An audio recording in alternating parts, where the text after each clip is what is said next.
Iron का melting point होता है 1535 डिग्री सेल्सियस। यहाँ तो हमें फ्यूजन करना होगा। ऐसा तो नहीं है कि आयरन के टुकड़े को अगर हम एटमॉस्फेयर में रख दें ऐसे अपने से ये गल जाए, कभी नहीं होगा। तो इसको बहुत ज़्यादा टेम्परेचर 1535 डिग्री सेल्सियस टेम्परेचर बहुत होता है, बहुत ज़्यादा ना, मतलब इतना कि एक इंसान अगर इसको गलाने बैठे ना तो इंसान ही गल जाए, इतना। जो लोग वेल्डिंग करते हैं आयरन के इक्विपमेंट्स पे देखा होगा आप लोगों ने, ग्लव्स पहनकर आँख में चश्मा लगाकर पूरा ऐसे करते हैं। बहुत ज़्यादा टेम्परेचर होता है। जब इतना टेम्परेचर देंगे तब आयरन मेल्ट होगा।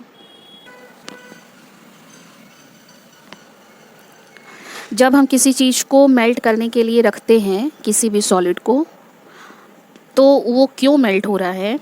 क्योंकि जब हम इसको हीट देते हैं तो इसके जो पार्टिकल्स हैं इनका मोमेंट बढ़ जाता है ना, इनका मोमेंट बढ़ जाता है। इसको हम हीट देंगे तो हीट एनर्जी मिलेगा, जिससे जो पार्टिकल्स हैं वो आपस में उनका टकराव बढ़ जाएगा, वाइब्रेशन बढ़ जाएगा, एक दूसरे से ज़्यादा जल्दी जल्दी ऐसे टकराने लगेंगे, जिसकी वजह से उनके बीच का जो स्ट्रॉन्ग फोर्स ऑफ अट्रैक्शन है वो वीक हो जाता है, और तभी वो मेल्ट होना स्टार्ट हो जाते हैं और दूर दूर होना स्टार्ट हो जाते हैं। जिस किसी भी सॉलिड के पार्टिकल्स के बीच में अट्रैक्शन फोर्स जितना ज़्यादा होगा उसका मेल्टिंग पॉइंट उतना ज़्यादा होगा। जैसे कि जो आइस है, आइस का मेल्टिंग पॉइंट 0 डिग्री सेल्सियस है, तो यानी आइस जो सॉलिड रहता है तो इसके पार्टिकल्स के बीच में अट्रैक्शन फोर्स बहुत ही वीक है। जो आयरन का मैंने आपको बताया कि 1535 डिग्री सेल्सियस है, तो आयरन का जो पीस है यानी इसके पार्टिकल्स के बीच में अट्रैक्शन फोर्स बहुत ही ज़्यादा है, तभी इतना ज़्यादा हमें टेम्परेचर देना पड़ रहा है उससे मेल्ट करने के लिए। जब हम हीट देते हैं तो इनके पार्टिकल्स के बीच में जो अट्रैक्शन फोर्स है वो वीक होना स्टार्ट होता है। गर्म होने पर कितना भी स्ट्रॉन्ग फोर्स हो वो वीक होने ही लगता है। क्योंकि मैंने आपको जब बताया था एक वीडियो में कि जब हम आयरन को हीट करते हैं तो इसके पार्टिकल्स वाइब्रेट करते हैं, उसी वाइब्रेशन की वजह से ये आयरन का रॉड एक जगह से दूसरी जगह तक गर्म हो जाता है। तो वो तो हम थोड़ा सा हीट उसको देते हैं ना, तब की कंडीशन मैंने आपको बताई। हम 1535 डिग्री सेल्सियस अगर टेम्परेचर उसको देंगे, क्योंकि हमारा पर्पस ये है कि उसको मेल्ट कर देना है, एकदम पिघला देना है। इसके पार्टिकल्स के बीच में वाइब्रेशन बहुत ज़्यादा होने लगेगा, जिसकी वजह से ये पूरा एकदम लिक्विड में हम इसे एक बर्तन में रख कर पिघलाएंगे, और जिस बर्तन में ये काम करेंगे उसका मेल्टिंग पॉइंट आयरन से भी ज़्यादा होना चाहिए, तब जाकर ये मेल्ट होना स्टार्ट हो जाएगा। वैसे मैं आपको अगर प्रैक्टिकली बताऊँ तो कोई भी चीज़ आयरन को मेल्ट करके शायद ही बनाया जाता हो। आयरन को सॉफ्ट करके बनाया जाता है। जैसे आयरन का कोई रॉड है ना, तो उसको जलती हुई जो भट्ठी रहेगी, एकदम एकदम दहकती हुई जो भट्ठी है, उसमें आयरन के पीस को डाल देंगे ऐसे टोंग से पकड़ कर इसको, और जब वो सॉफ्ट हो जाएगा तो उसको पीट पीट के जो भी चीज़ बनाना है बना लेंगे ना, ऐसे करते हैं। मेल्ट करके आयरन की चीज़ें नहीं बनती हैं, मेल्ट करके गोल्ड और सिल्वर की ज्वेलरी बनती है, क्योंकि गोल्ड और सिल्वर का मेल्टिंग पॉइंट आयरन से कम ही होता है। आप बहुत सारे वीडियो सर्च करेंगे यूट्यूब पर तो बहुत आराम से मिल जाएगा, जहाँ पर गोल्ड को मेल्ट करके सिल्वर को मेल्ट करके ज्वेलरी बनाई जा रही है।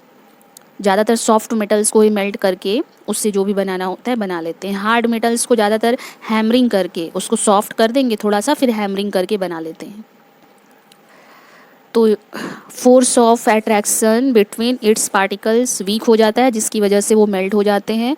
क्योंकि जब हम हीट करते हैं तो हीट एनर्जी मिलती है, जिससे पार्टिकल्स बहुत ज़्यादा वाइब्रेट करने लगते हैं, उनके बीच का जो बॉन्ड है ब्रेक हो जाता है, और वो स्मॉल ग्रुप में डिवाइड हो जाते हैं। जो पहले बड़े बड़े ग्रुप में रहते हैं इकट्ठे ना, तो छोटे छोटे ग्रुप में फिर डिवाइड होने लगेंगे, मतलब इनके बीच का ये ग्रुप ही ब्रेक होने लगेगा, और जिसकी वजह से सॉलिड चेंज हो जाएगा लिक्विड में।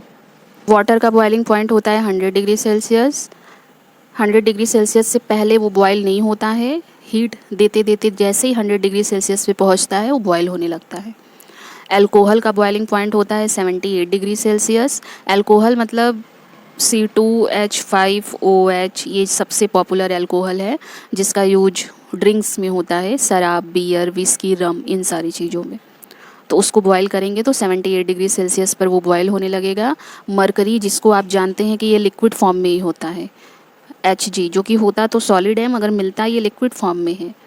ये मरकरी मेटल है, जिसको सॉलिड फॉर्म में होना चाहिए रूम टेम्परेचर पर, लेकिन रूम टेम्परेचर 25 डिग्री सेल्सियस पर ये लिक्विड के फॉर्म में रहता है। तभी तो मैंने एक वीडियो में आपको बताया था कि इसको थर्मोमीटर में भरा जाता है, हीट के लिए बहुत सेंसिटिव होता है। और मेल्टिंग पॉइंट देखिए कितना ज़्यादा है, 357 डिग्री सेल्सियस, वाटर का 3 गुना, 3.5 गुना। मतलब थर्मोमीटर को हम कितना भी ज़्यादा टेम्परेचर थर्मोमीटर से मेजर करें, उसमें का मरकरी वेपर बनकर उड़ेगा नहीं, उसी में रहेगा।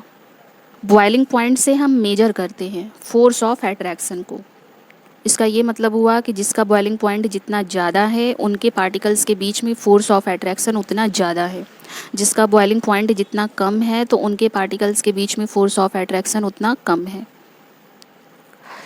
स्टार्टिंग में ही मैंने आपको बताया कि ये फिजिकल स्टेट है, फिजिकल स्टेट चेंज हो रहा है, सॉलिड से लिक्विड, लिक्विड से गैस। सॉलिड से लिक्विड को मेल्टिंग बोलते हैं, लिक्विड से गैस को बॉइलिंग कहते हैं। और ये सारा फिजिकल चेंज ही है, केमिकल चेंज नहीं है, सिर्फ उसका स्टेट चेंज होता है, सॉलिड से लिक्विड, लिक्विड से गैस, बस। बॉइलिंग कैसे होता है कि जब हमने एक बीकर में लिक्विड को लिया और जब हम इसको हीट कर रहे हैं तो इसके पार्टिकल्स के बीच में, जब हम इसको हीट कर रहे हैं तो इसको मिल रही है हीट एनर्जी, जिसकी वजह से इसके पार्टिकल्स का मूवमेंट बढ़ जा रहा है और उनकी काइनेटिक एनर्जी बढ़ जा रही है। काइनेटिक एनर्जी मतलब मूव करने की जो कैपेसिटी है वो पहले से बहुत बढ़ जा रही है। फोर्स ऑफ अट्रैक्शन तो ख़त्म हो ही गया उनके बीच में जो भी थोड़ा बहुत था, और ये पार्टिकल अलग अलग निकल कर बाहर भागने लगते हैं ना। अलग अलग ये पार्टिकल, अलग अलग single single particle, individual particle निकल कर बाहर भागने लगते हैं रैपिडली।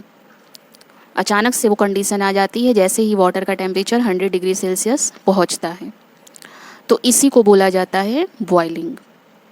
लेकिन जब मैंने आपको मेल्टिंग बताया था तो मेल्टिंग में मैं ये बता रही हूँ कि अगर कोई सॉलिड है तो इसके जो बड़े बड़े ग्रुप्स रहते हैं, जब हम इसको हीट सप्लाई करते हैं तो ये स्मॉल ग्रुप्स में डिवाइड हो जाते हैं, कहीं निकल के भागते नहीं हैं, उसी में रहते हैं। पर जो पहले बड़े बड़े ग्रुप्स में थे ना, तो अब छोटे छोटे ग्रुप में डिवाइड हो जाते हैं, तब हम उसको बोलते हैं मेल्टिंग। इनमें पार्टिकल्स की हीट एनर्जी बढ़ती है लेकिन काइनेटिक एनर्जी नहीं बढ़ती है।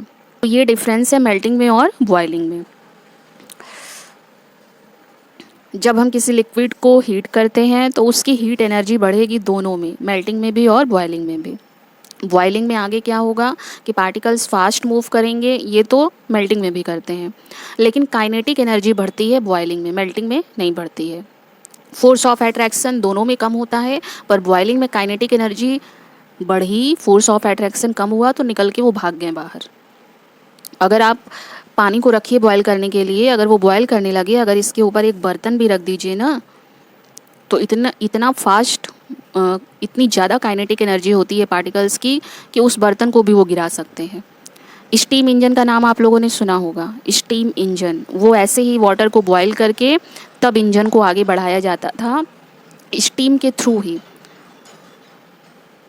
ये जो निकल रहे हैं वेपर्स, इसी को स्टीम भी कहते हैं, तो इसीलिए उसका नाम दिया गया था स्टीम इंजन।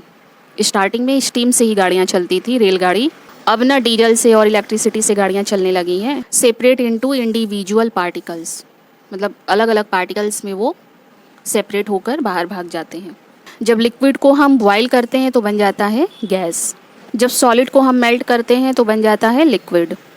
मेल्टिंग में मैंने बताया आपको कि जो बिग ग्रुप होते हैं वो स्मॉल ग्रुप्स में डिवाइड हो जाते हैं। हीट एनर्जी दे मिलती है उनको, हीट करेंगे तो हीट एनर्जी मिलेगी, लेकिन काइनेटिक एनर्जी मेल्टिंग में नहीं मिलती है। काइनेटिक एनर्जी मिलने का मतलब है कि पार्टिकल्स बर्तन से निकल के भागे।